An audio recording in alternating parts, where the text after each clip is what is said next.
अब जैसे आप सब कहीं ना कहीं ये जानते हैं कि बंदिश एक चीज होती है। बंदिश का मतलब अगर आपको पता हो कि जो स्वरों का जो चलन है वो किसी पर्टिकुलर राग के नियम में बंधा हुआ है और उस बंधन के अंदर हमको रहना है, तो वो बंदिश कहलाती है। लेकिन अगर बंदिशों के प्रकार की बात करें तो जरूरी नहीं है कि हर एक बंदिश या राग एक ही लय में गाई जाएगी। अब जैसे मैं जितनी भी आपके साथ रागे शेयर करती हूँ, उनकी बंदिशें शेयर करती हूँ, तो मध्य लय के साथ बंदिशें आती हैं बहुत ज्यादातर। उसी का एक प्रकार होता है विलंबित ख्याल। जिनको विलंबित का मतलब नहीं पता है, उसका मतलब मैं बता देती हूँ। वो प्रकार बंदिश का जो बहुत धीमी गति से गाया जाता है उसको विलंबित ख्याल कहते हैं। ठीक है, तो ख्याल एक फारसी शब्द है जो उत्पन्न हुआ था और उसी के द्वारा हमारी जो रचना है वो क्रिएट की जाती है।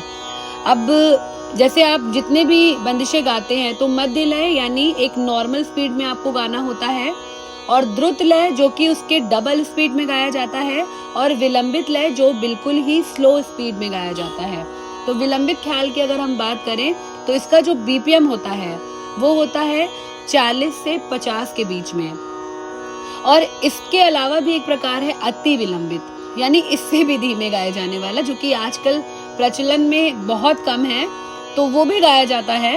वो उसकी जो बीपीएम होती है वो होती है 30 से 40 के बीच में। अब सोचिए कितना स्लो आपको गाना होगा। और द्रुत लय की जो स्पीड होती है वो 200 या उसके ऊपर भी आप जा सकते हैं।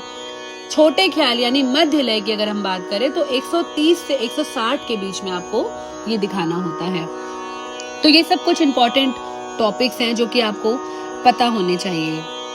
ठीक है, तो अब जैसे एग्जाम्पल के तौर पे अगर मैं आपको बताऊं कि कैसे इसको आइडेंटिफाई करेंगे, ठीक है, तो ये अब जैसे मैं आपको बताती हूँ मध्य लय की अगर मैं बात करूं तो मैंने बहुत सारी बंदिशें आपके साथ शेयर करी हैं, तो हम एग्जाम्पल के तौर पे कल्याण का ही एग्जाम्पल ले लेते हैं। तो जिसकी एक बंदिश है जो कि आपके साथ शायद आप लोगों ने करी भी होगी, ये री आली पिया बिन, है ना। अब जैसे चलन है हमारा और यहाँ से अगर मैं तबला ऑन करती हूँ तो मैं जो स्पीड है वो रखूंगी 130 से 160 के बीच में। तो अराउंड मैं मान के चलिए यहाँ से जो स्पीड है वो रख रही हूँ 150। ठीक है, और यहाँ से जैसे ही मैं तबला ऑन करूंगी तो आपको समझ में आएगा कि किस तरीके से ये करना है। तो पहले चलन थोड़ा गा लेते हैं। नी रे गा मा धा